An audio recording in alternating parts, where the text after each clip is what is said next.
Delhi NCR में प्रदूषण के हालात को लेकर बैठक चल रही है। केंद्रीय पर्यावरण राज्य मंत्री अश्विनी चौबे ने एबीपी न्यूज से बात की है। अश्विनी चौबे ने कहा है कि सरकार सभी पहलुओं पर विचार कर रही है। प्रदूषण के लिए सिर्फ पराली को दोष देना ठीक नहीं है। तो इस वक्त की बड़ी खबर है, केंद्रीय पर्यावरण राज्य मंत्री अश्विनी चौबे ने कहा, राज्य मंत्री अश्विनी चौबे जी, अश्विनी जी, सुप्रीम कोर्ट ने कहा है गंभीरता से लेना जरूरी है, आज बैठक भी कर रहे हैं मंत्रालय की तरफ से? देखिए, बैठकें तो रोज होती ही हैं प्राय, और इस प्रकार के कोई भी समस्या को जब सुप्रीम कोर्ट का निर्देश है तो उस पर जरूर गहन चिंतन हो रहा है और उस पर विचार भी होगा और उसमें हर प्रकार के समुचित निर्णय लिए जाएंगे। लेकिन ये दिल्ली और एनसीआर में पिछले कई सालों से ऐसे हालात बनते हैं, तो मानते हैं गंभीर समस्या है जिसकी तरफ क्या पराली को ही दोष देना ठीक है, क्योंकि सुप्रीम कोर्ट ने कहा है कि सिर्फ पराली जिम्मेदार नहीं है? मुझे लग रहा है कि केवल पराली को ही कह करके जिम्मेदारी ठहराना उचित नहीं होगा, और इसमें हम लोगों ने पराली के बारे में भी काफ़ी पिछले 3 महीने से गंभीरता से लिया है, और आपने देखा कि पिछले बार अथॉरिटी भी हमने बना रखा है, रोज़ उस पर मॉनिटरिंग हो रही है, विभाग रोज़ उस पर, हम सब लोग मीटिंग भी प्राय करते रहे, इसलिए हम लोग के स्तर पर किसी प्रकार की कोई शिथिलता नहीं है। क्या राज्यों के बीच में जो सामंजस्य नहीं हो पाता है, इसकी भी एक वजह कहेंगे? तो हम लोग जरूर प्रयास करते हैं, और सामंजस्य तो हमने दिल्ली सरकार को भी बराबर आग्रह किया है, और मुझे विश्वास है कि हम लोग जल्द ही इस पर निदान कर पाएंगे। तो ये है केंद्रीय पर्यावरण राज्य मंत्री अश्विनी चौबे, जिनका साफ तौर पर कहना है कि सुप्रीम कोर्ट ने निर्देश दिया है, लिहाजा बैठक की जा रही है और इसको गंभीरता से लिया जा रहा है, और सिर्फ पराली को जिम्मेदार नहीं ठहराया जा सकता। कई सारे फैक्टर्स हैं जिनका अवलोकन किया जा रहा है, जिन पर जो है चर्चा की जा रही है। लेकिन सुप्रीम कोर्ट के निर्देश के बाद में पर्यावरण मंत्रालय में चल रही है अहम बैठक, जिसमें जो है अलग अलग राज्यों के कई अधिकारी भी शामिल हैं, और चर्चा इसी बात पर है कि कैसे हालात को, जो खराब हो रहे हालात हैं, उनको बिगड़ने से रोका जा सके और क्या कदम उठाए जाएं। क्योंकि सुप्रीम कोर्ट में तो दिल्ली सरकार ने ये तक कह दिया था कि हम जो लॉकडाउन के लेकर भी तैयार हैं, लेकिन लॉकडाउन केंद्र सरकार का कहना है कि एक अंतिम विकल्प है। लिहाजा अब चर्चा इस बात पर हो रही है कि क्या एहतियाती कदम उठाए जाएं, जरूरत पड़ने पर अगर माहौल फिर से खराब होता है या दिल्ली समेत पूरा एनसीआर गैस चैम्बर में तब्दील होता है तो क्या वो फौरी कदम होंगे। क्या कंस्ट्रक्शन एक्टिविटीज को रोका जाएगा, क्या जो है जो स्कूल कॉलेजेस हैं उनको बंद किया जाएगा, क्या डस्ट को, यानी कि धूल जो कि एक बड़ा जो है जो स्रोत माना गया है, उस पर जो है उसको कंट्रोल किया जाएगा, किस तरीके से उस पर कदम उठाए जाएंगे। कई सारे पहलू हैं जिन पर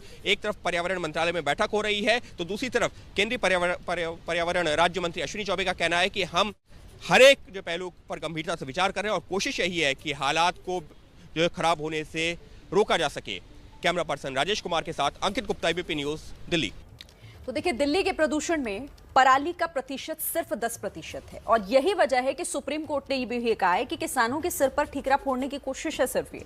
मंत्री अश्विनी चौबे भी यही बात दोहरा रहे थे।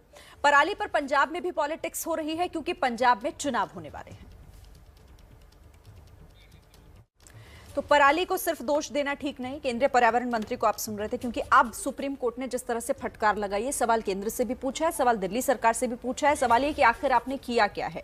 आप सिर्फ किसानों के सिर पर ठीकरा नहीं फोड़ सकते हैं, और अब इन्हीं तमाम पॉइंट्स के बाद जो कि सुप्रीम कोर्ट की तरफ से उठाए गए हैं, फटकार लगाते हुए इस पर विचार और विमर्श हो रहा है।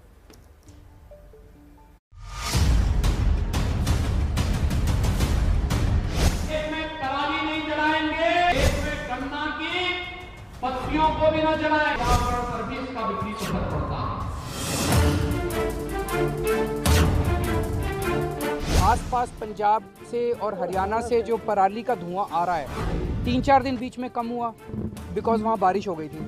उधर बारिश हुई तो उन्होंने पराली जलानी बंद कर दी, दिल्ली का धुआं कम हो गया। अब फिर से बता रहे पराली का धुआं बहुत बढ़ गया। 70% ऑफ फार्मर्स 5 एकड़ से कम है, उनके पास गुंजाइश नहीं कि वो 2 और ऑपरेशंस करें जब तक गवर्नमेंट कॉम्पनसेट नहीं करती।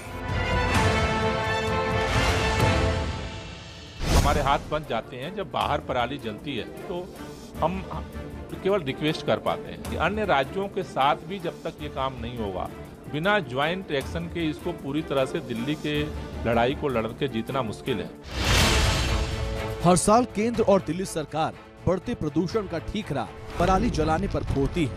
पंजाब में दिवाली के बाद बड़े पैमाने पर पराली जलाई जाती थी, इसलिए दिल्ली सरकार हो या केंद्र, दोनों की उंगली पंजाब की ही तरफ उठती थी। लेकिन पंजाब अब चुनावी राज्य है, इसलिए प्रदूषण में पराली का योगदान घट गया है, क्योंकि पराली किसान जलाते हैं, किसान चुनावों में वोट डालते हैं और वोट से सत्ता मिलती है। इसलिए पराली पर सख्ती सत्ता से दूरी न बन जाए। अब केंद्र हो या दिल्ली सरकार, दोनों ने ही पराली की वजह से होने वाले प्रदूषण को कमतर बताया। अदालत में कहा गया कि प्रदूषण में पराली का योगदान सिर्फ 10% है, जबकि सड़क से उड़ने वाली धूल, निर्माण कार्य, गाड़ियों के धुएं और औद्योगिक प्रदूषण को 75% से भी ज्यादा प्रदूषण की वजह बताया गया है। सुप्रीम कोर्ट में याचिकाकर्ता के वकील विकास सिंह ने आरोप लगाया कि केंद्र और पंजाब सरकार जानबूझकर पराली से होने वाले प्रदूषण का आकलन कम करके बता रही है, क्योंकि पंजाब में अगले साल चुनाव है। समझ में नहीं आ रहा है कि सरकार, केंद्र सरकार और सारे पंजाब सरकार, सब लोग पंजाब फार्मर्स के सबल बर्निंग को क्यों दबाना चाह रहे हैं, क्योंकि ओरली सॉलिसिटर जनरल कह रहे हैं कि 10% से कम है। तो ये बात समझ में नहीं आती, या तो ये इलेक्शन टाइम है, ये लोग फार्मर्स को डिस्प्लीज नहीं करना चाहते। As it is farmers agitation चल रहा है वहां पे। पार्ट मीटिंग जो हुई है केंद्र सरकार के द्वारा, उसमें उन्होंने बड़ा क्लियरली कहा है अपने एफिडेविट में कि 35 से 40% दिल्ली का पोल्यूशन स्टबल बर्निंग से ही है। कृषि बिल को लेकर पंजाब के किसान वैसे भी केंद्र से नाराज चल रहे हैं। दूसरी तरफ आम आदमी पार्टी की दिल्ली में सरकार और पंजाब में भी सत्ता की चाहत है। पंजाब की 75% आबादी सीधे कृषि पर निर्भर करती है। मसला ठीकरा का नहीं है। कोर्ट ने कहा 4%, किसी ने कहा 10%। केंद्र सरकार की, दिल्ली सरकार की एजेंसी तो इसको मापती नहीं है, सफर का ही आंकड़ा आता है सबके पास। तो अक्टूबर में पराली का तो परसेंटेज 4% ही होगा। अगर पोल्यूशन की बात करेंगे तो अक्टूबर का महीना पिछले 5 साल में सबसे बेहतर रहा है। लेकिन दिवाली के बाद का क्या सिचुएशन है? सफर ने कहा कि भाई 48% तक पराली का कंट्रीब्यूशन रहा है। वो कोर्ट में वो क्या दे रहे हैं, पब्लिकली क्या जारी कर रहे हैं, हम तो रियल टाइम मॉनिटरिंग के लिए इसलिए प्रयास कर रहे हैं। और आईआईटी कानपुर के साथ हमने यही अभी एग्रीमेंट किया है। हम ये चाहते हैं सिस्टम अपने पास एक बनाना। बीजेपी और आम आदमी पार्टी दोनों को उम्मीद है कि पंजाब कांग्रेस के अंतरकलह का फायदा मिलेगा। ऐसे में आम आदमी पार्टी किसानों को लुभाने में जुटी है, जबकि बीजेपी उनकी नाराजगी कम करने में। यही बड़ी वजह है कि जो पराली हर साल प्रदूषण का ज्वालामुखी मानी जाती थी, वो बस एक जिक्र भर बनकर रह गई है। इस बीच सुप्रीम कोर्ट ने पंजाब, हरियाणा और यूपी सरकार से कहा है कि वो किसानों को समझाएं कि कम से कम 1 हफ्ते तक वो पराली न जलाएं। सरकारों का अपना तर्क है, दिल्ली वालों की अपनी मजबूरी है और इस बीच किसान का अपना दर्द है। अमृतसर के किसानों की पराली जलाने की मजबूरी भी जानना जरूरी है। गवर्नमेंट ने मना तो किया है, साथ में गवर्नमेंट ने वादा किया था कि हम 6-7 हजार एकड़ का जो खर्च देंगे ये पराली को डिस्पोजल करने के लिए, वाहिद मशीनरी भी देंगे। सरकार उनसे मुकर रही है। तो हम अगर पराली नहीं जलाते हैं तो हमारी अगली जो फसल है वो लेट होती है। तो इस वजह से सरकार अपने वादे पे नहीं रही है, तो हमें कुछ ना कुछ तो करना पड़ेगा। ये पराली नहीं जल रही, ये सरकार के वादों की अर्थी जल रही है, क्योंकि सरकार ने वादे कुछ करने होते हैं और पूरा कोई भी नहीं करना। और सरकार मना तो कर रही है, लेकिन सरकार उसका सोल्यूशन कुछ नहीं कर रही।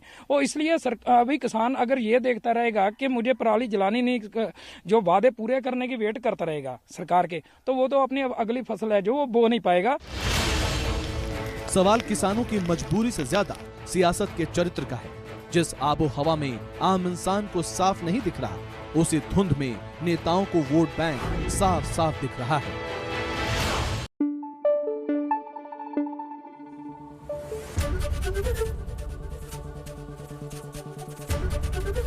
एबीपी न्यूज आपको रखे आगे।